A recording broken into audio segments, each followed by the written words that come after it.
Eu estou aqui para conversar um pouco sobre diáspora africana. A palavra diáspora tem origem no grego e significa dispersão. Na antiguidade esteve associada à migração e colonização da Ásia Menor e do Mediterrâneo, sendo usada como sinônimo para exílio, de acordo com o que está registrado na versão grega da Torá. O termo diáspora africana é usado para retratar a experiência de uma dispersão forçada e de dimensões continentais pela qual passaram africanas e africanos durante o tráfico transatlântico de pessoas escravizadas.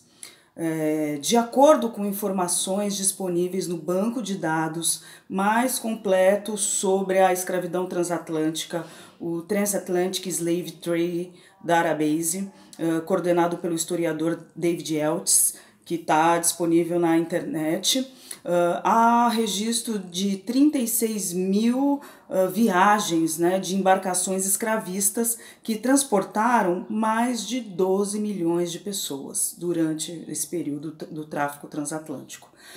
O Brasil liderou o número de tráfico de pessoas. Estima-se que quase 6 milhões de pessoas tenham embarcado nesses navios e cruzado o Atlântico, navios com bandeiras de Brasil-Portugal, sobretudo no Golfo do Benin e na África Centro-Ocidental.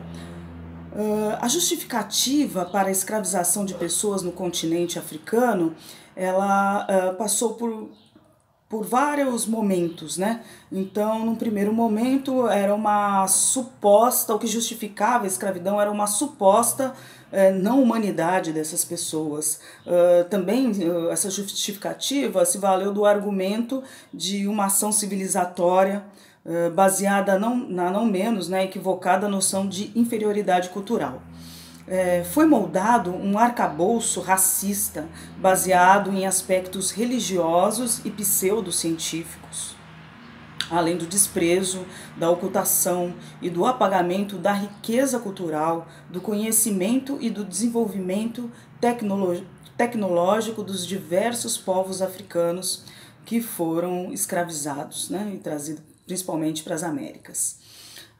Todas essas justificativas elas estavam ancoradas em falsos parâmetros que procuravam estabelecer uma superioridade do europeu, uma hegemonia cultural, que na realidade serviu para sustentar um sistema econômico baseado na dominação, na exploração ultrajante de pessoas, uma dominação que envolveu muita violência, tanto física como simbólica. E foi nesse contexto que se configurou o sistema racista e que ao longo dos séculos vem se atualizando para garantir a perpetuação de privilégios da classe dominante em países que tiveram esse passado colonial, tanto nas Américas quanto no continente africano. Paul Gilroy chama atenção para o termo diáspora africana, que ele não deve ser apenas entendido como a movimentação de pessoas no Atlântico. É muito mais do que isso, A diáspora africana, ela também significou a dispersão de conhecimentos, significou trocas culturais entre africanas e africanos que eram capturados, e que atravessavam o Atlântico, faziam essa passagem do continente africano até as Américas, essa passagem compulsória nesse que ficou conhecido como o Atlântico Negro. O contato de pessoas africanas com os nativos nas Américas e também com o colonizador europeu compõe esse quadro cultural que nós conhecemos, que nós vivemos. Porém, sempre houve um esforço muito grande em apagar o conhecimento, em apagar as culturas africanas, E esse apagamento, todo esse esforço movido pela classe dominante é perceptível até os dias atuais, Veja todo tipo de discriminação de cunho racial que nós enfrentamos, nos países com passado colonial.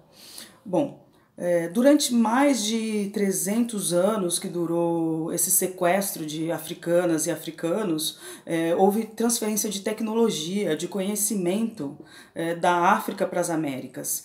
Conhecimentos nas áreas de medicina, metalurgia, arquitetura, agricultura, astronomia, filosofia, enfim, uma gama de conhecimento que se ocultou estrategicamente para justificar a escravização de pessoas, né?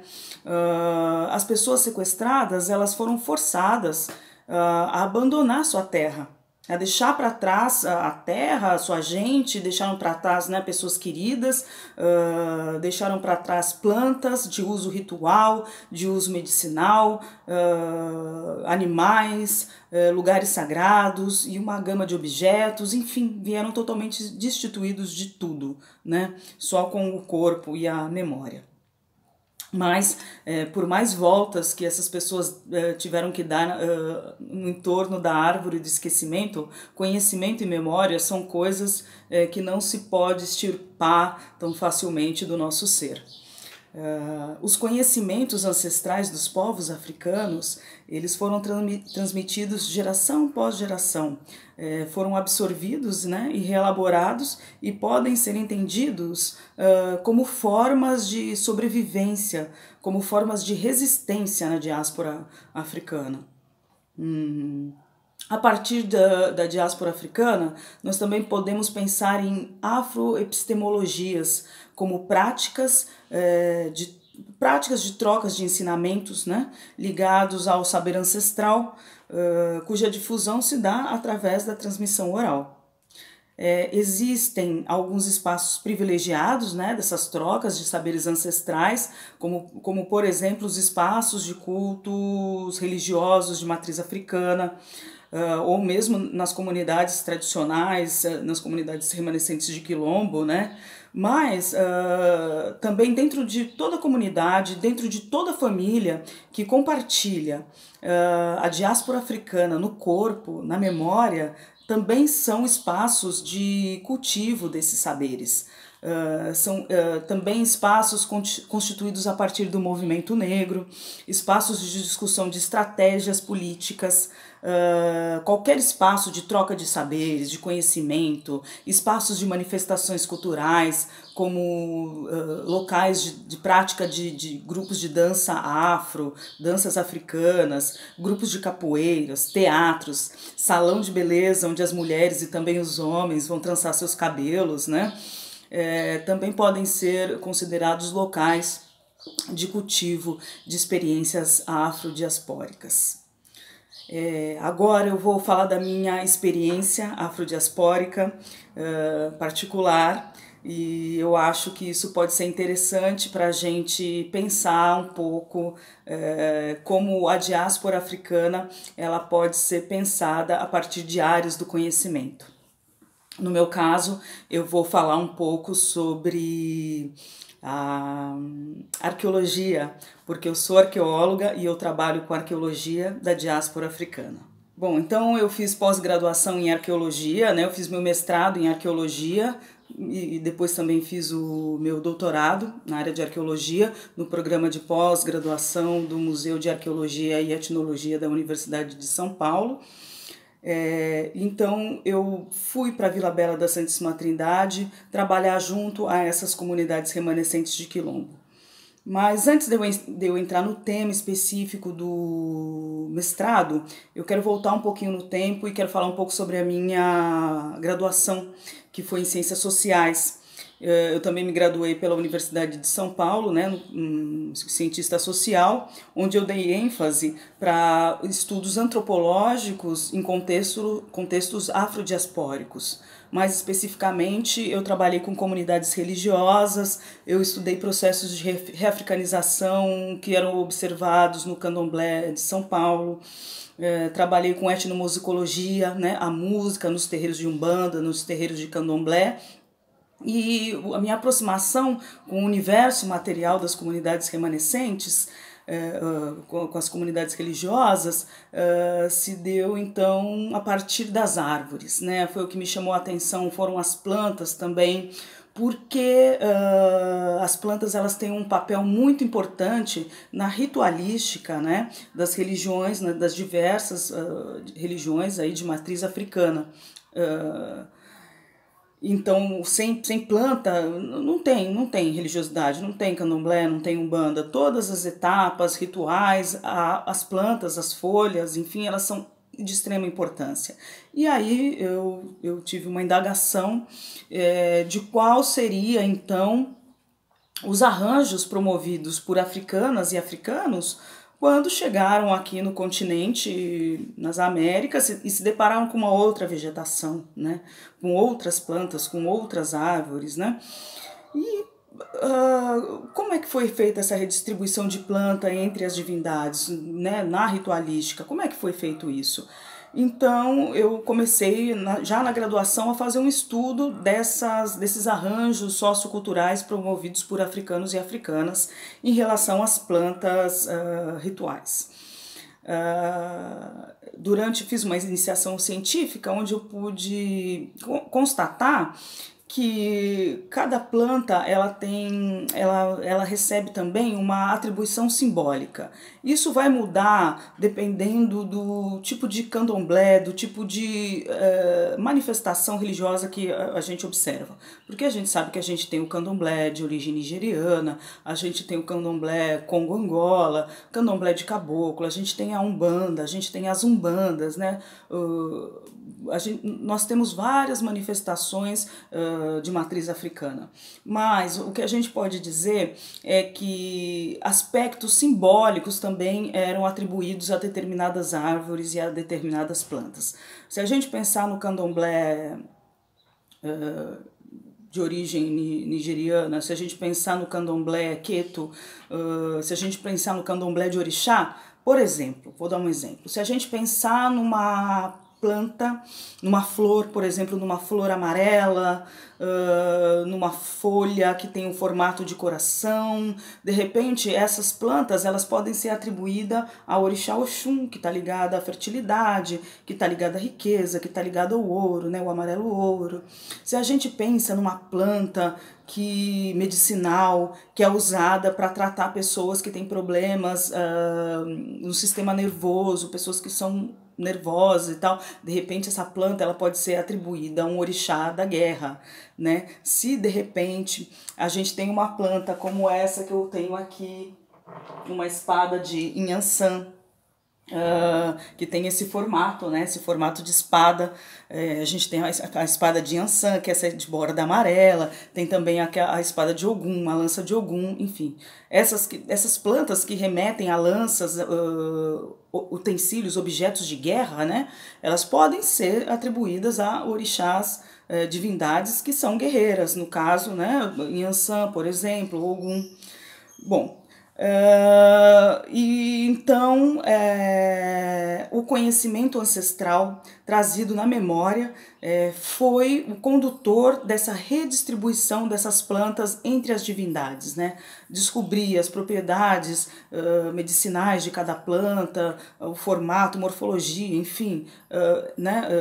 Essas novas plantas que africanos e africanas estavam tendo contatos, então características morfológicas, fenotípicas dessas plantas, elas ajudaram nesse processo de redistribuição.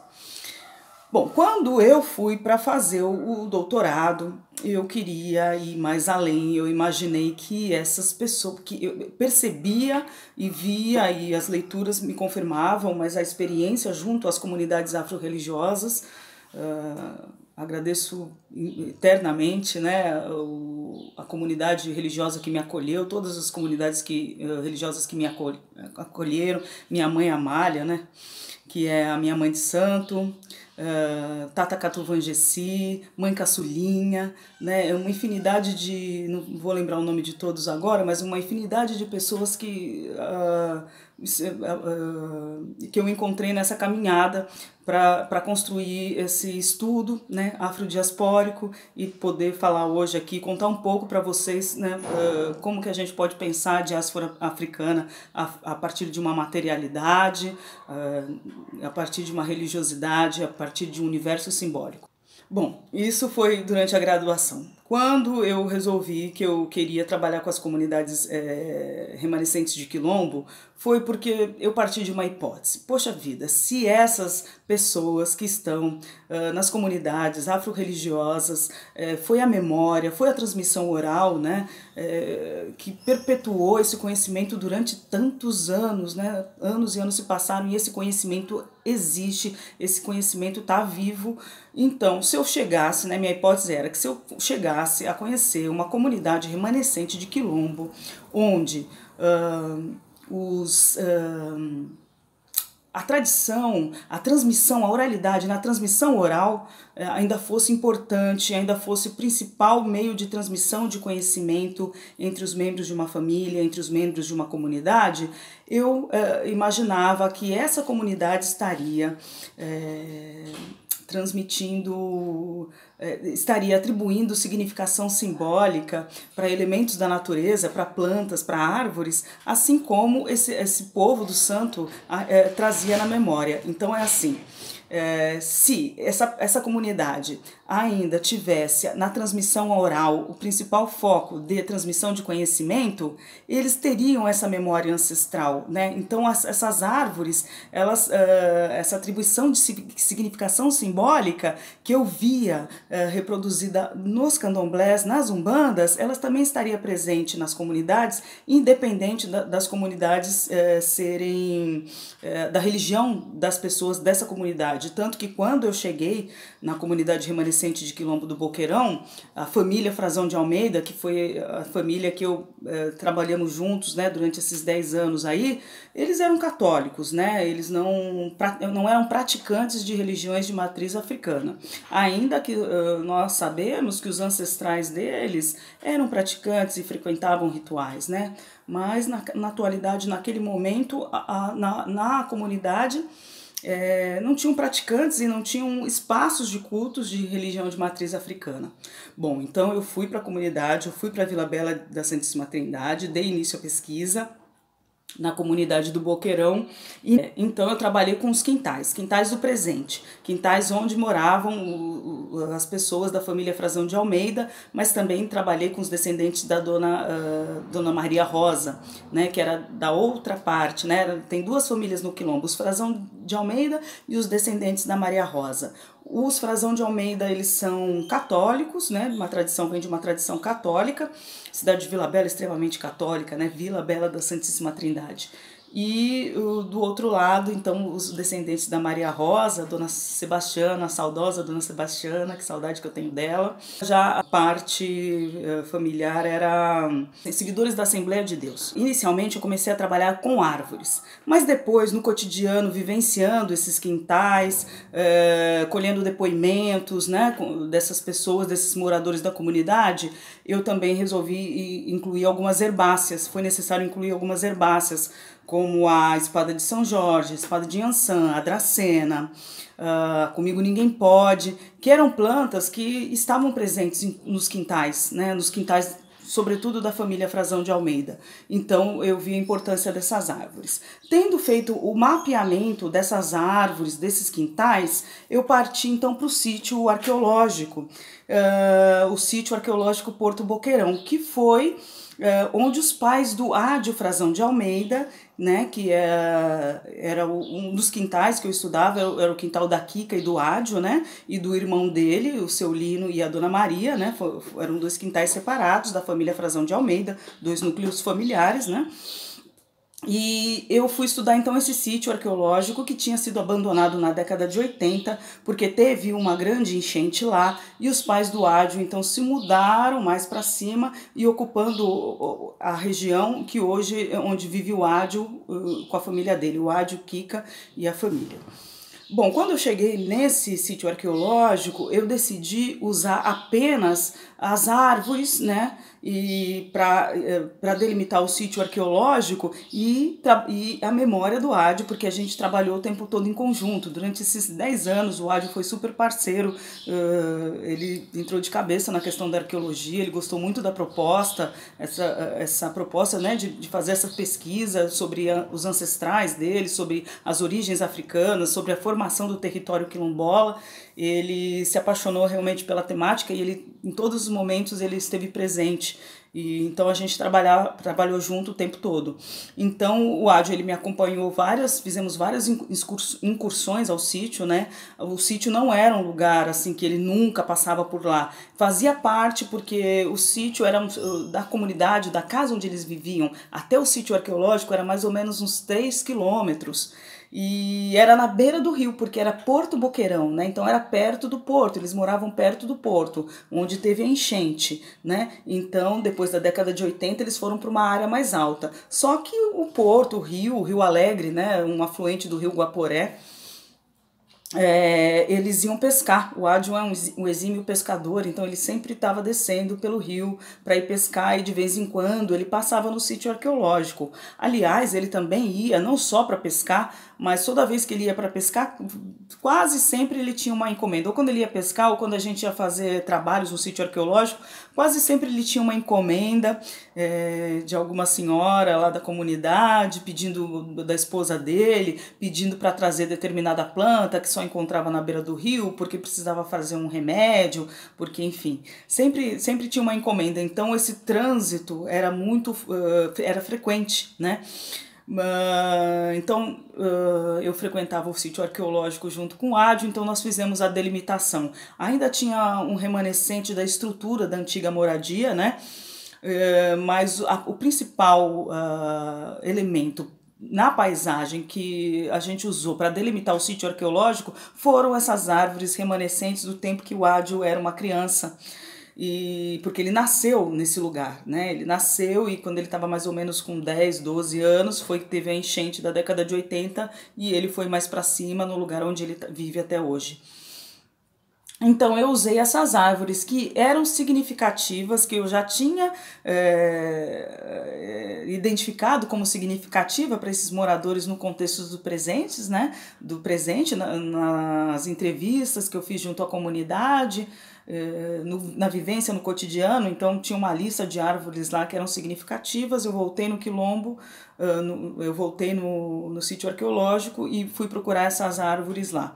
Acontece que aquelas árvores que não são nativas, que são árvores exóticas, que são árvores frutíferas, que são árvores que precisam do trato humano, elas são as primeiras a desaparecer do registro arqueológico. Desculpa, elas são as primeiras a desaparecerem da paisagem, né? Então, mais difíceis de serem identificadas no registro arqueológico. E a gente tinha um remanescente apenas de uma mangueira, uma das mangueiras principais, que ela ficava bem na entrada do sítio. E isso foi de extrema significância porque a árvore mangueira é uma árvore exótica e é uma das árvores mais importantes da pesquisa, porque ela tem uma significação simbólica muito especial, tanto nos terreiros, né, de matriz africana, como para as populações, né, vilabelenses. Muitos dos vilabelenses acreditam que a mangueira ela deve ser plantada na entrada da casa, porque a mangueira ela teria então a capacidade de absorver energias negativas, inveja, mal-olhado, qualquer coisa maléfica que fosse direcionada para as pessoas daquela casa. De repente a mangueira ela teria essa capacidade então de absorver e não deixar que esse mal que foi direcionado para as pessoas da casa alcançasse elas, parava tudo ali na mangueira. Então essa e outras árvores, né, nesse estudo que eu fiz, né, o trânsito sagrado, o trânsito atlântico de árvores sagradas, né? Apareceram outras árvores significativas e simbólicas para a pesquisa. Eu falei só da mangueira, mas realmente aquela hipótese inicial de que eu tinha, de que se eu chegasse nessa comunidade onde a tradição da transmissão oral ainda fosse forte, essas pessoas estariam atribuindo significação simbólica parecida com aquelas pessoas em São Paulo e também em terreiros do Mato Grosso que eu visitei, então que elas estariam atribuindo significação simbólica similar. Isso se comprovou no final da pesquisa. Realmente existiam algumas árvores onde o significado para as populações da comunidade remanescente do Boqueirão eram muito parecidos, eram idênticos àqueles atribuídos pelo povo dos terreiros de Umbanda e de Candomblé que eu investiguei. Então, esse é um exemplo, né? Porque a árvore, no contexto arqueológico, ela é entendida como um ecofato. A partir do momento que aquela árvore, ela tem a pessoa, né? O ser humano, direciona alguma significação para essa árvore, algum significado simbólico para essa árvore, pode ser um significado simbólico, pode ser um uso imediato daquela árvore para uma construção, para fazer lenha, para fazer cabo de artefatos que vão ser usados na agricultura, enfim.